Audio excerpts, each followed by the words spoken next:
আপনাদের এইবারে পুজো প্যান্ডেলের থিম কি রয়েছে? আমাদের এবার পুজো প্যান্ডেলের থিম নাম হচ্ছে সিংহ বাহিনী।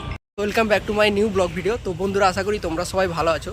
তো আজকের ভিডিওটা একটু অন্যরকম হতে চলেছে। তোমরা নিশ্চয়ই দেখতে পাচ্ছ আমার পেছনে রয়েছে প্যান্ডেল, দুর্গাপুজোর প্যান্ডেল। তো এই মুহূর্তে আমি চলে এসেছি দক্ষিণদাড়ি ইউথ প্যান্ডেলে, পুজো মণ্ডপে চলে এসেছি। এদের দুর্গাপুজোর যে থিম রয়েছে, তো থিমটা তোমাদের দেখাবো সিংহ বাহিনী।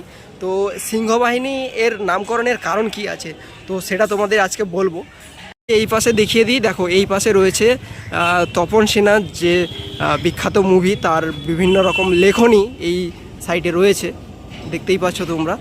আর এই সাইডে তোমরা যেটা দেখতে পাচ্ছ, এটা টিনের যেটা হোয়াইট কালারের প্রলেপ দেওয়া রয়েছে। এখানে মুভির বিভিন্ন রকম ক্লিপ প্রজেক্ট দেখানো হবে। এই সাইডেও রয়েছে, তোমাদেরকে দেখিয়ে দিই, দেখো পুরো প্রজেক্ট এইগুলোতে দেখানো হবে। এবং এই সাইডে তোমাদের যদি দেখাই, দেখো এটা রয়েছে মুভির বিভিন্ন রকম যে পুরনো আমলের যে পোস্টার, সেই পোস্টার দিয়ে এটা বানানো হয়েছে। জাস্ট একবার দেখো। জয় জগন্নাথ, হরে কৃষ্ণ। এটা হচ্ছে আমাদের পাড়ার পুজো। আমরা টিঙ্কুদা বলে চিনি। শ্রী পার্থ বর্মার পুজো। উনি পুরো পুজোটাকে অর্গানাইজ করে। কাজ কমপ্লিট হয়নি, অসাধারণ হচ্ছে। আপনারা ভিজিট করুন, সবাই আসুন, কোনো অসুবিধা হবে না। এখানে অনেক সদস্য রয়েছে, আপনারা আসুন। আপনাদেরকে হালকা করে দেখানো হচ্ছে, পুরোটা দেখানো হবে না। লাইটে আরও লাইট ফাইট পড়বে, এইচ অ্যান্ড এভরিথিং। টিঙ্কুদার সঙ্গে কথা বলার চেষ্টা করবো, শ্রী মিস্টার পার্থ বর্মার সঙ্গে কথা বলার চেষ্টা করব যে উনি কী কনসেপ্টে করেছে বা ওনার কী চিন্তাভাবনা। যদি পাই তো ওনার সঙ্গে ডেফিনেটলি কথা বলার চেষ্টা করব। তো আপনাদের এইবারে পুজো প্যান্ডেলের থিম কি রয়েছে? আমাদের এবার পুজো প্যান্ডেলের থিম নাম হচ্ছে সিংহ বাহিনী। আচ্ছা, বিখ্যাত চিত্র পরিচালক তপন সিনহার এবছর 100তম বর্ষ হচ্ছে তার জন্মদিবস। তাকেই ট্রিবিউট জানানোর জন্যই তারই সমস্ত বিখ্যাত যে সিনেমাগুলো আছে, সেই সিনেমাগুলোকে এক জায়গায় করে তার সিনেমার বিভিন্ন অংশ, বিভিন্ন মুহূর্ত, তার পোস্টার, এগুলোকে একত্রিত করে আমরা নাম দিয়েছি সিংহ বাহিনী। আচ্ছা। তো কিভাবে আসবে এই প্যান্ডেলে? আসার জন্য কিভাবে আসতে হবে? যদি ট্রেন লাইনে কেউ আসেন, বিধাননগর স্টেশনে নেমে ঠিক উল্টোতে 4 নম্বর প্ল্যাটফর্ম থেকে এলে বাসন্তী কলোনি দিয়ে নিউ কাট ক্যানেলের ওপরে যে ব্রিজটা আছে, ব্রিজটা পার হলেই দক্ষিণদাড়ি ইউথের প্যান্ডেল।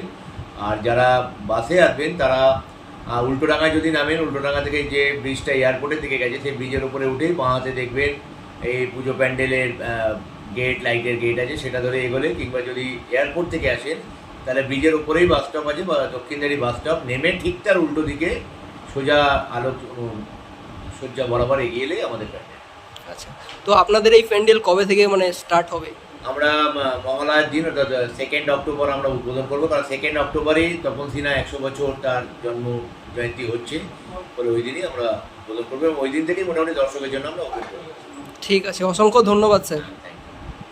দেখতে পাচ্ছ হুইল চেয়ার, যেটা ডিরেক্টর চেয়ার বলে, সেটা দেখতেই পাচ্ছ তোমরা। এটাও দেখো জাস্ট ওয়াও লেভেলের জাস্ট তৈরি হয়েছে। আর এই সাইডে দেখো ওনাদের সাথে যারা কাজ করতো তাদের কিছু স্পেশাল মুহূর্ত এবং মুভির কিছু লেখনী এই সাইডে দেওয়া রয়েছে। এটাও রয়েছে ওনার সাথে যিনারা কাজ করতেন তাদের কিছু স্পেশাল কিছু মুহূর্ত এই সাইডেও রয়েছে, দেখতেই পাচ্ছ। বলবো এই প্যান্ডেলে তোমরা আসলে আগেকার দিনে সেই ফিলটা অনুভূতি করতে পারবে। আগেকার দিনে যেভাবে মুভি তৈরি হতো, আগেকার দিনের সেই মুহূর্তগুলো এখানে তুলে ধরা হয়েছে। আসুন একবার আপনারা ভিজিট করুন, আর এটা ফিল করতে পারবে যারা আগেকার দিনের বয়স্ক লোকেরা, সত্যি তারা রিলেট করতে পারবে। এই প্যান্ডেলে আসলে তারা রিলেট করতে পারবে যে কতটা সেই পুরনো দিন ফিরে এসছে, তো সেটা নিশ্চয়ই অনুভব করতে পারবে। তো এটা বলবো, আসুন, সত্যিই ভালো লাগবে, একবার ভিজিট করুন, ভালো লাগবে এনাদের থিম।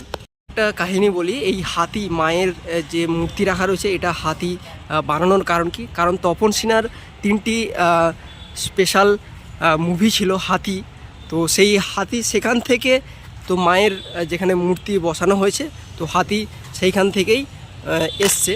ওখানে বাসটা দেখতে পাচ্ছেন, অসাধারণ একটা দৃশ্য।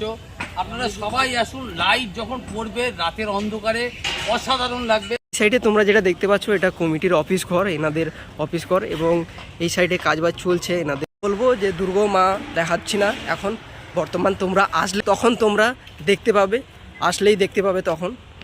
পুরো ইট দিয়ে পুরো সাজানো হয়েছে, নিচে যেটা মাটির তার উপরে ইট দিয়ে পুরো সাজানো রয়েছে। দেখো দা সৃজনে অনির্বাণ দা, তো অনির্বাণ দাকে অসংখ্য ধন্যবাদ জানাই এই প্যান্ডেলটা উপহার দেওয়ার জন্য। এবং এই দক্ষিণদাড়ি ইউথ এশিয়ান পেন্টের আগের বছর উপহার পেয়েছিল, এইবার তার থেকে আরও বেশি এক্সপেকটেশান রয়েছে। এখানে দেখতে পাচ্ছেন আমাদের সেই পুরোনো দিনের ট্যাক্সি এখনও কলকাতায় চলে, কিন্তু এই ট্যাক্সি সেই পুরনো কলকাতার ট্যাক্সি। আপনারা সবাই আসুন, একটা হাম্বেল রিকোয়েস্ট।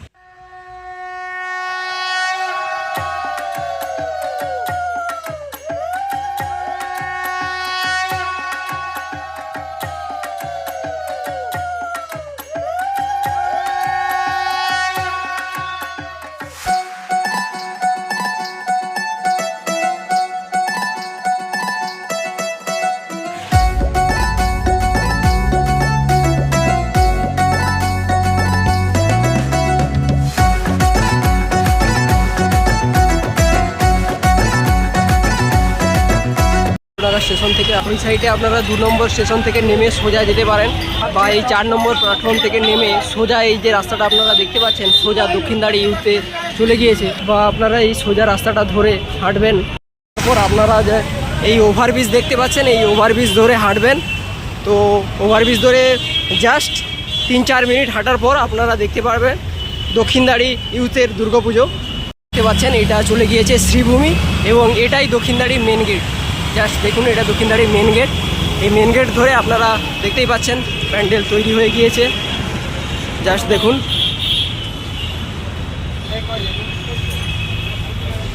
তো এই প্যান্ডেল ধরে আপনারা 5 মিনিট হাঁটলে দক্ষিণদাড়ি ইউথের দুর্গাপুজো প্যান্ডেল আপনারা দেখতে পাবেন। গাইস, তো ভিডিওটা কেমন লাগলো একটু কমেন্ট করে জানাও। ভালো লাগলে লাইক করো, কমেন্ট করো আর শেয়ার করে দিও। আর সবাইকে একটু রিকোয়েস্ট করব, ছোট চ্যানেল প্লিজ একটু সাবস্ক্রাইব করে দিয়ে পাশে থেকো। তো ভিডিওটা দেখার জন্য সবাইকে অসংখ্য ধন্যবাদ।